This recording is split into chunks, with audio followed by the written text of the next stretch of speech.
Shalom, Jemaat yang dikasihi Tuhan. Kita bersyukur buat cinta kasih Tuhan sehingga pagi hari ini di PD Selasa ini kita akan kembali bersekutu, memuji memuliakan nama Tuhan dan merenungkan firman-Nya.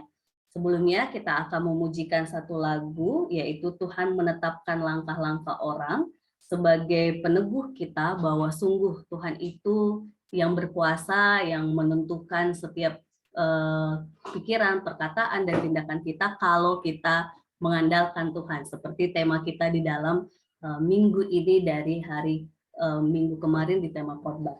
Kita akan memujikan satu lagu dengan akapela. Saya akan share videonya, tetapi kita yang di Zoom akan menyanyikannya secara akapela tanpa musik.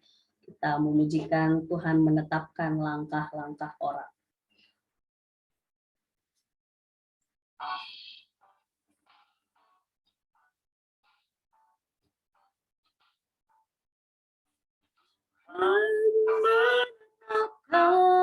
Langkah-langkah orang yang hidupnya berkenan kepadanya.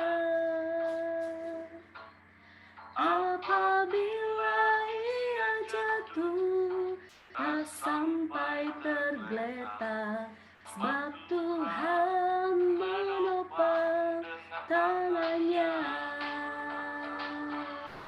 Tangannya,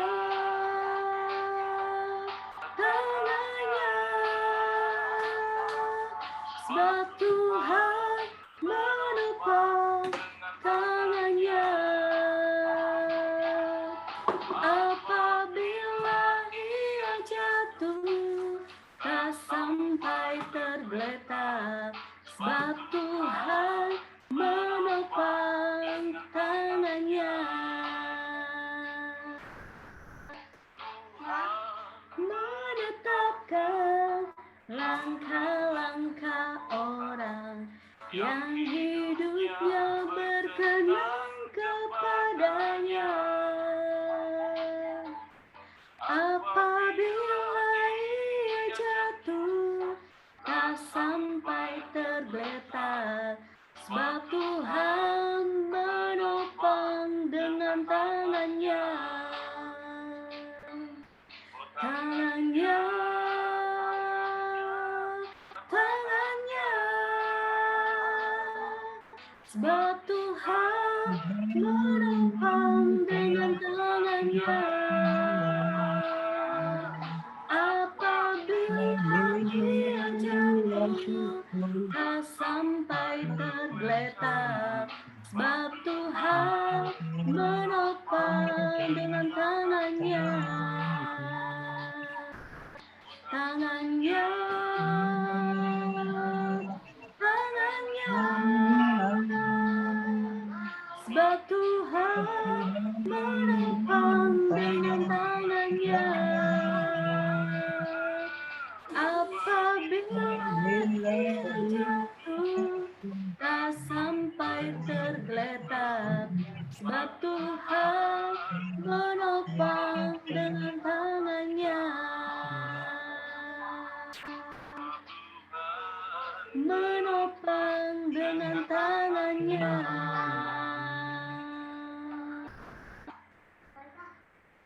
Ya, monggo Ibu terkasih, Bu Tuti. Sebelum kita mulai persekutuan doa pagi hari ini, mari kita doa bersama. Mari kita berdoa. Allah Maha Kasih, Allah yang senantiasa memelihara kehidupan kami hari lepas hari. Sungguh kami mengucap syukur ya Tuhan untuk hari yang baru, hari yang Engkau berkati dan Engkau jadikan bagi kami ya Tuhan.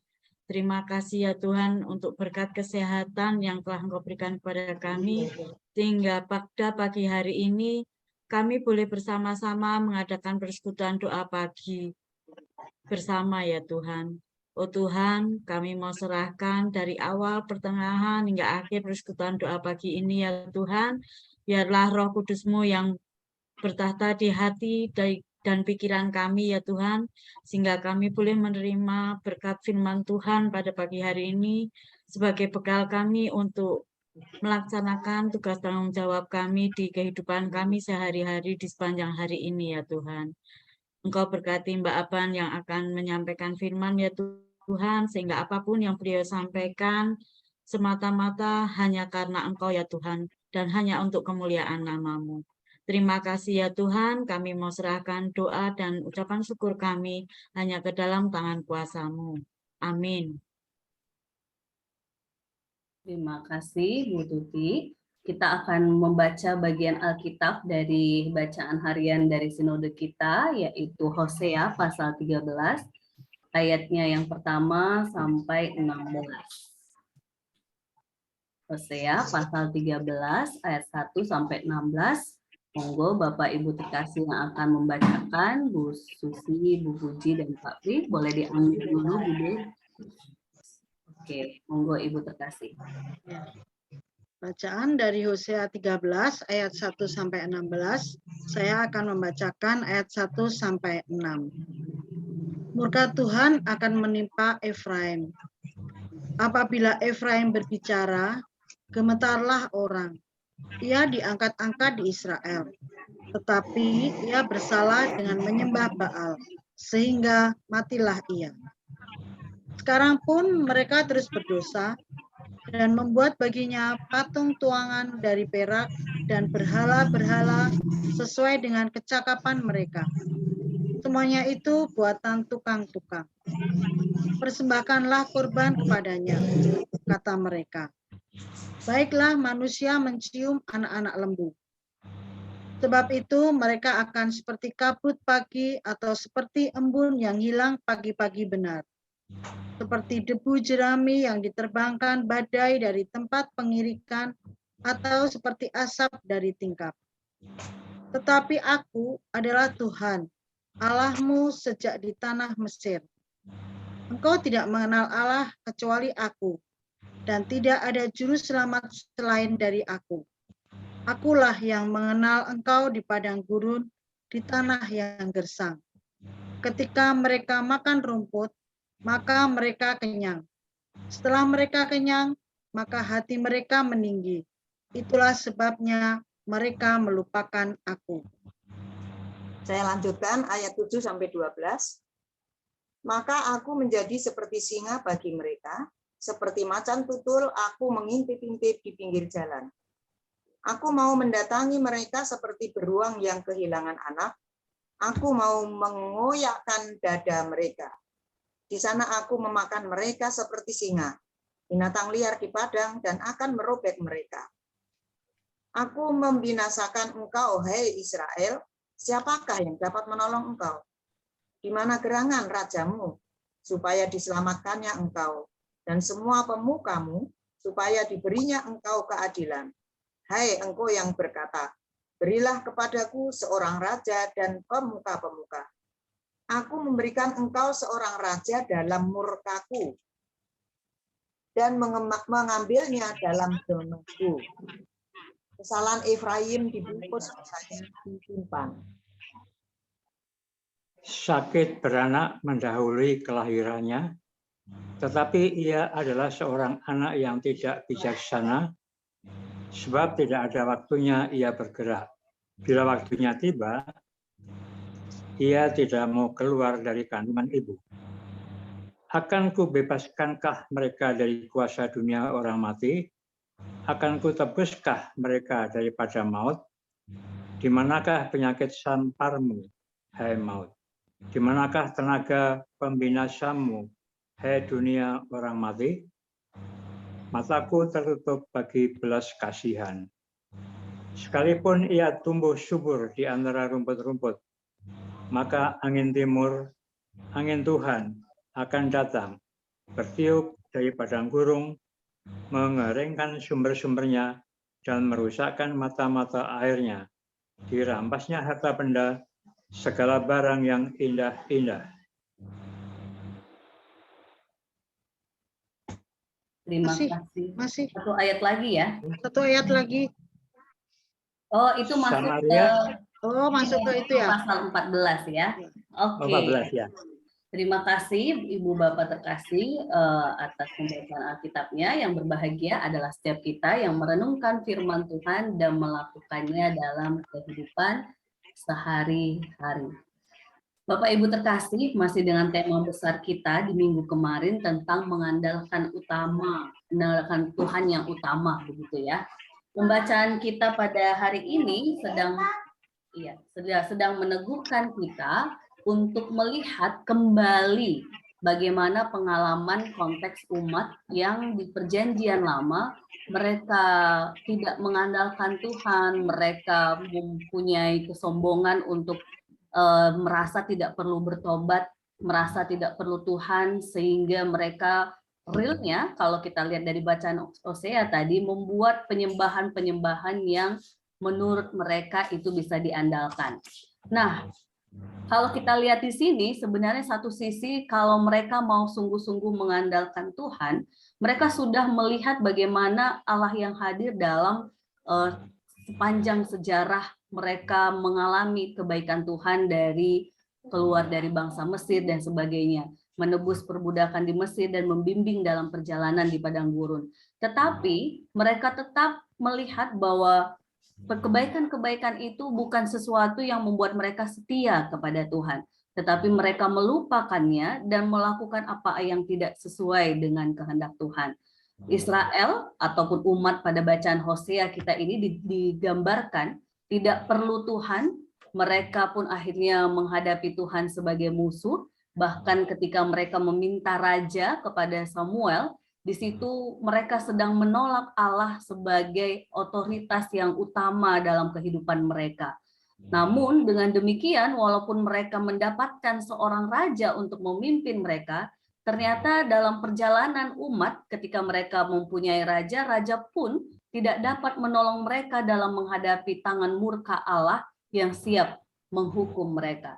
Jadi dari sikap Israel ini, jemaat yang dikasih Tuhan, sebenarnya kita diajak untuk belajar bahwa kita pun harus dengan penuh kesadaran bahwa kita tidak lebih baik daripada umat Israel. Kenapa saya bilang kita tidak lebih baik dari umat Israel? Karena kadang-kadang kita pun seperti mereka begitu ya. Sudah banyak kebaikan Tuhan yang kita rasakan, tetapi kadang kita pun lupa untuk sungguh-sungguh setia pada pertolongan Tuhan yang sejati, bahwa dialah sumber pertolongan kita, sumber yang harus kita andalkan dalam kehidupan kita. Nah, bahkan di konteks sekarang ketika kita dengan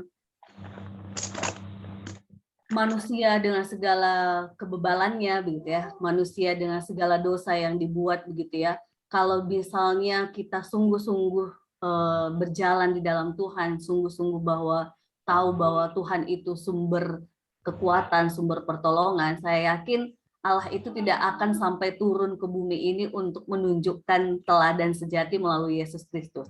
Tetapi barangkali nih, saya membayangkannya Bapak Ibu terkasih, kita yang di dunia ini satu pun tidak ada yang sungguh-sungguh di dalam Tuhan, sehingga Allah seperti hadir untuk menunjukkan ini loh yang benar, ini loh yang berkuasa, ini loh yang seharusnya menjadi sumber pertolongan, sumber kekuatan dalam hidup kita. Sehingga Bapak Ibu terkasih, gambaran ketika Allah memberikan murka kepada umat dalam konteks bacaan Hosea kita ini, itu bukan sekedar, oh iya Allah kita itu pemarah, sehingga ia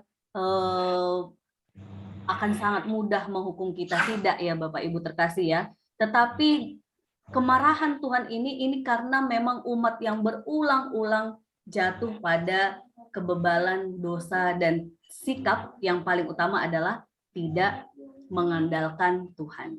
Jadi kalau sikap tidak mengandalkan Tuhan ini ternyata itu menjadi salah satu penyakit utama juga ya bagi kita orang Kristen ataupun pengikut Allah Bapa, Anak, dan Roh Kudus begitu ya.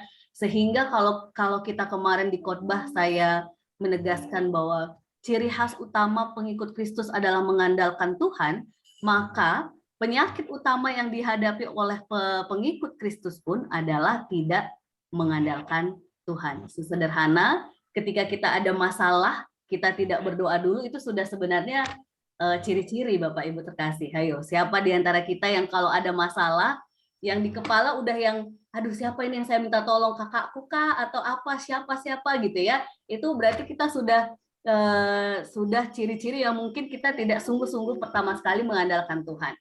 Atau ketika kita menghadapi apapun yang dalam kehidupan kita yang paling berat sekalipun, kalau ada yang fatal yang akhirnya mencari pertolongan dari tanda kutip yang bukan dari kuasa Tuhan, itu sudah pasti tidak mengandalkan Tuhan. Tapi yang ringan tadi saja, Bapak Ibu terkasih, ketika ada masalah kita tidak ambil waktu berdoa dulu, tuh Tuhan ini begini-begini, tolong Tuhan mampukan supaya cari solusi yang pas, yang tepat, Tuhan tuntun gitu. Nah itu berarti kita sudah ayo ngomong ke Tuhan dulu, baru kalaupun memang mau dari si A, si B, si C gitu ya, atau ke dokter kemana gitu ya, itu berarti kita sudah menempatkan Tuhan dulu. Nah Bapak Ibu terkasih, ini yang mau diteguhkan kembali dari Hosea ini, bahwa Tuhan kita memang sedang murka di sini, di bacaan ini gitu ya, kepada umat.